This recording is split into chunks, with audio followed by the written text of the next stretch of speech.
Hello and welcome back to your Chapter 6 notes. So in this lecture video, I'm going to be talking about another activity-based costing problem. We'll go over this one and then we'll talk about some other issues or benefits and pros and cons of using activity-based costing. Okay? So in this problem we have a Riverdale Printing Company as a publisher for local newspapers and magazines. They publish 9 periodicals and several other types of literature, including handouts and pamphlets. They've recently adopted an ABC system to assign overhead to their products. Okay, the following data relate to one of their products, the Riverdale Weekly, and then the activity-based cost pools. We see over here Riverdale Weekly has 20,000 units, and they have a direct materials per unit of $31 and direct labor of $6 per unit. Okay, here's their cost pools, and so they went through. They've already gone and done their interviews, and they said, here's some of the major activities that we have: ordering materials, inspecting materials, setting up equipment, and then inspecting, quality control, and then we have other. Okay. So if we look over here, they've also gone through and identified, here's, as I said, the cost drivers, and then they said, here's our total cost, and then they went through and they said, okay, we think we're going to have 100,000 orders. And Riverdale Weekly will have 1,000 of those 100,000 orders. We think we're going to have 2,000 receiving reports. In Riverdale Weekly, we think we'll have 300 of those 2,000, and so on and so forth. Okay. So what we're going to do now is we're going to go through each one of these. We're going to calculate the overhead rate. Remember, for each cost pool, we're going to calculate the overhead assigned, okay, to the production of Riverdale Weekly, and calculate the overhead cost. Okay, and then talk about the differences between activity-based costing and then if they put all the overhead in one cost pool and allocated it out. Okay, so the first one is to calculate the overhead rate. So basically what I'm going to do is I'm going to take the total cost divided by the total allocation base, just like what we did back in Chapter 2. So I'll just even show you what I did actually rather than doing that. And maybe the better way to do this is for you to pause the lecture video, and then I'm just going to kind of review the answers. We're going to do it that way, okay, rather than me writing it out, because I think it would be better for you to work on this. Okay, so pause the lecture video and do A, B, and C, and then we're going to review this, okay? So, all right, so I'm going to go over it now. So the first part, A, calculate the overhead rate per unit. I take the total overhead of 800,000 divided by the 100,000 orders gives me $8 per order.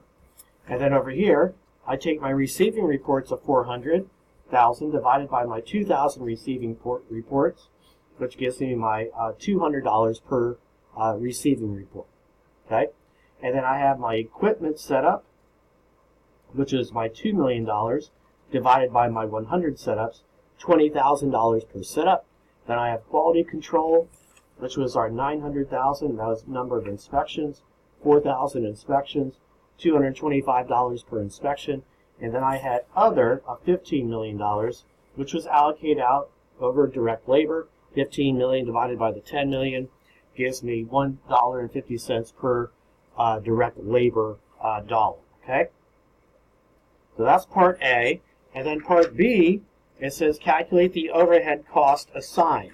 So in this case, I'm going to take those rates that I just did and multiply it by how much Riverdale Weekly uses.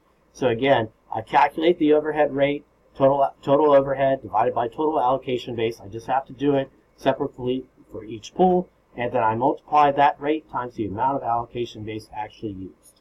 Okay? So Riverdale Weekly has 1,000 orders. Remember, it's $8 per order, so we're going to get $8,000 of materials ordering cost. Inspection. They have 300 inspections. We charge $200 per inspection, so they get $60,000 worth of inspection costs. Riverdale Weekly has one setup, and we had calculated out $20,000 per setup. Means they get $20,000 in setup costs. Quality control. They have our rate will say they have the 400 inspections times the $225 per inspection. They get $90,000 in inspection costs, and then other, they only had $120,000 of the $10,000 worth of direct labor. They didn't really have the $10 million direct labor. They didn't really have very much of the direct labor, did they? Now that's something we'll talk about more here in a second. They didn't use very much direct labor of the total. Okay? So we multiply that times $1.50, get $180,000 of other assigned to them. So total overhead cost that you should have gotten was $358. Okay? Then I also asked you to do part C, calculate the overhead cost per unit for Riverdale Weekly. So I take my total that I just calculated in part 2, total overhead was $358 assigned using activity-based costing. And then it says over here that they were going to have 20,000 units, right? So what is the unit cost? Well, I take my 358 divided by my 20,000, 358 divided by the 20,000, I get $17.90 per unit. Okay? All right. So part D, calculate the total unit cost. So why don't you take a second to do that? And my hint to you to do part D is to remember that total unit cost is equal to materials, labor, and overhead. Okay? So in that case, we're going to come over here. Let's take a look at part D. We have our materials, labor, and then our overhead was $17.90. So our total unit cost is $54.90. We add the materials plus the labor plus the $17.90 of overhead gives us the $54.90. That's the total unit cost. Okay? So then the last part, it says, suppose that Riverdale Printing allocates overhead using a traditional volume-related method, using direct labor dollars as the allocation base and everything under one cost pool. Determine the cost per unit that way. So this one I will do with you. Okay, it's a little bit trickier. So that means I come over here and I say, what is the total overhead? 19,100,000. Okay, so I'm going to take, remember, the traditional way, Chapter 2 way, if you want to think of it that way, that we did back in with job order costing, is we take total estimated overhead divided by total estimated allocation base. What is our total estimated allocation base? Remember, it says right over here, we use direct labor dollars. Well, what's total direct labor dollars? 15 million. Okay? I'm sorry. Not 15 million. 10 million. Okay, 15 million was other. So I'm looking at the 19,100,000 total overhead divided by the total $10 million.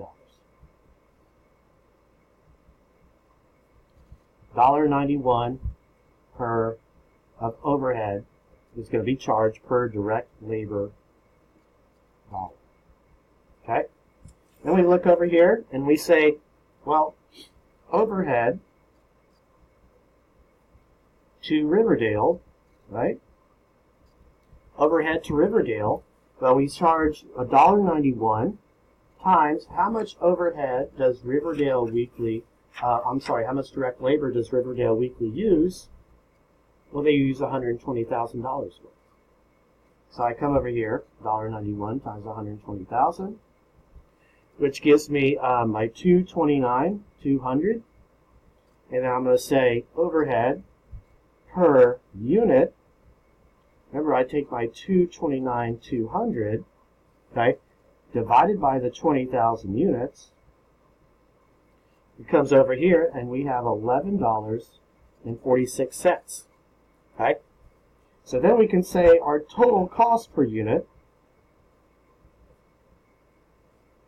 You can say our direct materials of 31, our direct labor of 6, and then our overhead in this case of $11.46. We come over here and we get $48.46. Now, how does this compare with what we did using activity-based costing? Remember, the overhead under ABC was $17.90. The overhead under the traditional way is $11.46. Why do we have a difference? Well, we have a difference because what we did over here with the traditional way is we put all the overhead in one big bucket and we allocated it out using a volume-related allocation base. Using a volume-related allocation base, in this case, direct labor dollars, which is volume-related. But the problem is, how much direct labor does Riverdale Weekly use out of the total? Not very much. But look at some of the other ratios. What about other receiving reports? it has more of the receiving reports, right, of the total than it has of direct labor of the total. Same thing here with inspections. Same thing here with orders. Okay, so especially with the setups, it does use a setup cost. Okay, so what's happening is, what we can kind of think about is that Riverdale Weekly is a lower volume custom product. Okay, and what happens is when we move from traditional to activity-based costing, what we see is that we don't just use volume-related allocation basis. And because of that, when we move from traditional, where in this case it has a lower cost because it's low volume, right? But when we move from traditional to activity-based costing takes into account the complexity of the production process, right? So when this happens, what we could say is that we're going to assign more costs to these more custom products that may be low volume custom products. Activity-based costing will assign more cost to those, okay, than the traditional way, right? So using activity-based costing smooths out some of these cost distortions that we may get when we only use a volume-related allocation base, okay? So, let me continue on over here. Let me just catch up here for a second. So we'll go to the next page. We talk about some differences between traditional and activity-based costing and traditional costing systems. Remember, all manufacturing costs are going to be assigned to products regardless of whether or not they are caused by the products. Non-manufacturing are not assigned, even though they could be caused. So this is for cost of goods sold and calculating ending inventory, right? Also with the traditional way, so remember the traditional way only assigns product costs, not period costs. And again, with the traditional way, we would put all the overhead in one cost pool and allocate it out using a volume-related allocation base. In activity-based costing, on the other hand, we can assign period costs, not just product costs. We may exclude some manufacturing costs if we can directly trace them, like what we saw with those shipping costs from our classic grass company. We have many different cost pools, not just one, and we can use the allocation basis, tend to be different.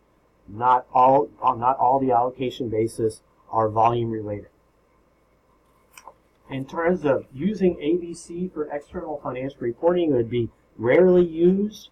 Lots of times, for certain reasons, we can't include the product. We can only include product costs in cost of goods sold, right? So if you throw in the period costs, that is not acceptable. That violates generally accepted accounting principles. Okay, and ABC does include period costs in the unit costs, but you can't do that for external financial reporting. So that's one reason it would not be used for external financial reporting, only for internal financial reporting. Okay. Also, implementing ABC is a costly endeavor. I mean, you have to keep track of all these different cost pools, so it might be difficult to change the accounting system to accommodate ABC. And this is what I was saying, because ABC allocates the period cost down to the unit level, it's not going to be acceptable for calculating cost of goods sold, because cost of goods sold is only product cost. It may be possible to adjust ABC to remove the period costs and only have the product cost, but it may not. It requires more effort. It may not be worth it. And then finally, remember the way we had to develop those different activity levels is through interviews, and some of those auditors may be uncomfortable with the allocations based upon interviews. Okay. Finally, the last thing over here, typical impact from implementing ABC, adopting ABC usually results, and this is what I was saying with at Riverdale Weekly, from shifting overhead from high volume products to low volume products. And the per unit cost of low volume products increases when we adopt ABC, and the per unit cost of high volume products decrease, okay, because we're not using volume related allocation basis. Okay, so remember with ABC, with that Riverdale Weekly printing company, that was a low volume. So when you moved from traditional to ABC, it got more cost. Thank you.